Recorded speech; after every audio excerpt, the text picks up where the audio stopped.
فہم قرآن عنوان ہے مجلس کے آداب، سورہ المجادلہ آیت نمبر 11۔ اعوذ باللہ من الشیطان الرجیم بسم اللہ الرحمن الرحیم۔ يا أيها الذين آمنوا إذا قيل لكم تفسحوا في المجالس فافسحوا يفسح الله لكم وإذا قيل انشزوا فانشزوا يرفع الله الذين آمنوا منكم والذين أوتوا العلم درجات والله بما تعملون خبير۔ اے لوگو جو ایمان لائے ہو، جب تم سے کہا جائے کہ اپنی مجلسوں میں کشادگی پیدا کرو تو جگہ کشادہ کر دیا کرو، اللہ تمہیں کشادگی بخشے گا۔ اور جب تم سے کہا جائے کہ اٹھ جاؤ تو اٹھ جایا کرو، تم میں سے جو لوگ ایمان رکھنے والے ہیں اور جن کو علم بخشا گیا ہے، اللہ ان کو بلند درجے عطا فرمائے گا، اور جو کچھ تم کرتے ہو اللہ کو اس کی خبر ہے۔ یہاں ایمان والوں کو اللہ تعالیٰ نے مجلسی آداب سکھائے ہیں کہ نشست و برخاست میں بھی ایک دوسرے کا خیال و لحاظ رکھو۔ امام مالک نے فرمایا ہے کہ مسلمانوں کی تمام مجلسوں کے لیے یہ عام ہدایات ہیں۔ اللہ اور اس کے رسول نے اہل اسلام کو جو آداب سکھائے ہیں ان میں سے ایک بات یہ بھی ہے کہ جب کسی مجلس میں پہلے سے کچھ لوگ بیٹھے ہوں اور بعد میں مزید کچھ لوگ آئیں تو یہ تہذیب پہلے سے بیٹھے ہوئے لوگوں میں ہونی چاہیے کہ وہ خود نئے آنے والوں کو جگہ دیں اور حتی الامکان کچھ سکڑ اور سمٹ کر ان کے لیے کشادگی پیدا کریں، اور اتنی شائستگی بعد کے آنے والوں میں ہونی چاہیے کہ وہ زبردستی ان کے اندر نہ گھسیں۔ چنانچہ نبی صلی اللہ علیہ وسلم نے فرمایا، کوئی شخص کسی کو اٹھا کر اس کی جگہ نہ بیٹھے بلکہ تم لوگ خود دوسروں کے لیے جگہ کشادہ کرو۔ نبی صلی اللہ علیہ وسلم نے یہ بھی فرمایا کہ کسی شخص کے لیے یہ حلال نہیں ہے کہ دو آدمیوں کے درمیان ان کی اجازت کے بغیر گھس جائے۔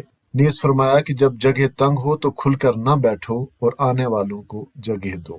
مزید فرمایا کہ تم میں سے کوئی شخص جب کسی ضرورت کے لیے اپنی جگہ سے اٹھے پھر واپس آئے تو وہ اس جگہ کا زیادہ حقدار ہے، اور اسی طرح مجلسوں میں سرگوشیوں کی بھی ممانعت کی گئی ہے۔ فرمایا گیا کہ یفسح اللہ لکم، کہ جب تم سے کہا جائے کہ اپنی مجلسوں میں کشادگی پیدا کرو تو جگہ کشادہ کر دیا کرو، اللہ تمہیں کشادگی بخشے گا۔ یفسح اللہ لکم یعنی تم مجلس میں کشادگی کرو گے تو اس کے بدلے اللہ تعالیٰ تمہیں کشادگی دے گا، تمہارے لیے فراخی کرے گا۔ اس فراخی میں سب سے پہلی فراخی تو دل کی کشادگی اور فراخی ہے کہ دلوں کی تنگی دور ہو جائے گی اور اس میں دوسروں کے لیے وسعت پیدا ہوگی۔ اس کے علاوہ بھی اللہ دنیا و آخرت کے ہر معاملے میں اپنی رحمت کے دروازے کشادہ کر دے گا اور تمہیں فراخی و وسعت عطا فرمائے گا جہاں بھی تم وسعت و فراخی کے طالب اور محتاج ہوگی، کیونکہ ہر عمل کا بدلہ اسی جیسا ہوتا ہے۔ چنانچہ ایک حدیث میں آیا ہے کہ نبی صلی اللہ علیہ وسلم نے فرمایا کہ جو شخص کسی مومن سے دنیا کی مصیبتوں میں سے کوئی مصیبت دور کرے، اللہ اس سے قیامت کے دن کی مصیبتوں میں سے کوئی مصیبت دور فرمائے گا۔ جو کسی تنگی والے پر آسانی کرے، اللہ تعالیٰ اس پر دنیا و آخرت میں آسانی کرے گا، اور جو شخص کسی کے عیبوں پر پردہ ڈالے، اللہ دنیا اور آخرت میں اس کے عیبوں پر پردہ ڈالے گا۔ اور اللہ تعالیٰ بندے کی مدد میں ہوتا ہے جب تک بندہ اپنے بھائی کی مدد میں لگا رہتا ہے۔ اسی طرح ایک حدیث میں آیا ہے کہ جو شخص اللہ کے لیے مسجد بنائے گا، اللہ اس کے لیے جنت میں گھر بنائے گا۔ تو ہر عمل کا بدلہ چونکہ اسی جیسا ہوتا ہے، اس لیے اگر تم مجلسوں میں کشادگی اور وسعت پیدا کرو گے تو اللہ بھی بدلے میں تمہارے لیے وسعت اور کشادگی ہی پیدا فرمائے گا۔ اور فَافْسَحُوا یفسح اللہ لکم سے ہمیں یہ اشارہ بھی ملتا ہے کہ اگر عام زندگی میں بھی ہم دوسروں کے لیے وسعت اور کشادگی پیدا کریں گے تو اللہ اس کے بدلے میں ہمارے لیے وسعت اور کشادگی پیدا فرمائے گا۔ تو گویا مخلوق خدا کے ساتھ جیسا معاملہ ہم کریں گے ویسا ہی ہمارے ساتھ بھی سلوک کیا جائے گا، جو بوئیں گے وہی کاٹیں گے۔ اگر دوسروں کے لیے تنگی اور مشکلات پیدا کریں گے تو اللہ ہمیں بھی مشکلات اور تنگی میں ڈال دے گا، اور جس مشکل میں ہم کسی کو ڈالیں گے اس سے تو اللہ اسے جلد یا بدیر نکال ہی لے گا، لیکن جس مشکل اور تنگی میں ہمیں اللہ ڈال دے گا اس سے ہمیں کون نکالے گا؟ اور اللہ کی اس سنت کا ہم مکافات عمل کی صورت میں مشاہدہ کرتے ہی رہتے ہیں۔ وَإِذَا قِيلَ انشُزُوا فَانشُزُوا جب تم سے کہا جائے کہ اٹھ جاؤ تو اٹھ جایا کرو۔ مجلس کا امیر یا مجلس کے منتظمین حاضرین میں سے کسی شخص سے یا کچھ لوگوں سے مشورہ کرنے کے لیے یا ان کی بات سننے کے لیے یا کسی اور مصلحت کے تحت کسی کو اس کی جگہ سے اٹھ جانے کے لیے کہیں تو اسے کسی ملال کے بغیر اٹھ جانا چاہیے۔ اسی طرح اگر امیر مجلس کو برخاست کر دے اور سب کو اٹھ جانے کے لیے کہے تو انہیں اٹھ جانا چاہیے اور اس میں اپنی توہین محسوس نہیں کرنی چاہیے۔ تو فرمایا گیا کہ جب تم سے کہا جائے کہ اٹھ کھڑے ہو جاؤ تو اٹھ کھڑے ہو جایا کرو۔ جب تم اللہ کا حکم سمجھ کر تواضع اختیار کرو گے اور اٹھنے میں کسی طرح کی توہین یا کسر شان کا خیال دل میں نہیں لاؤ گے تو اللہ تعالیٰ تم میں سے ان لوگوں کو درجوں میں بلند کر دے گا جو ایمان لائے ہیں، کیونکہ ایمان کا تقاضا تواضع ہے اور ایمان اور تکبر کبھی جمع نہیں ہو سکتے، جبکہ تواضع اور عجز و انکساری اللہ کے نزدیک مرتبہ بلند کرتے ہیں اور اس سے اللہ کے ہاں توقیر بڑھتی ہے۔ جو شخص اللہ کے احکامات کے سامنے گردن جھکا دے اللہ تعالیٰ اس کی عزت بڑھاتا ہے۔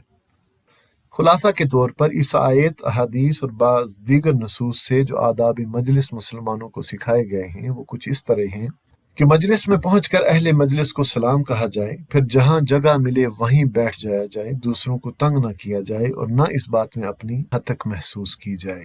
اہل مجلس جب دیکھیں کہ جگہ تنگ ہو رہی ہے اور نئے آنے والوں کو جگہ نہیں مل رہی تو انہیں مجلس کا حلقہ وسیع کر لینا چاہیے، یا اگر جمعہ وغیرہ کا اجتماع ہو یا ایسی جگہ ہو جہاں جگہ تنگ ہو تو سکڑ کر اور سمٹ کر بیٹھ جانا چاہیے تاکہ آنے والوں کے لیے جگہ بن جائے۔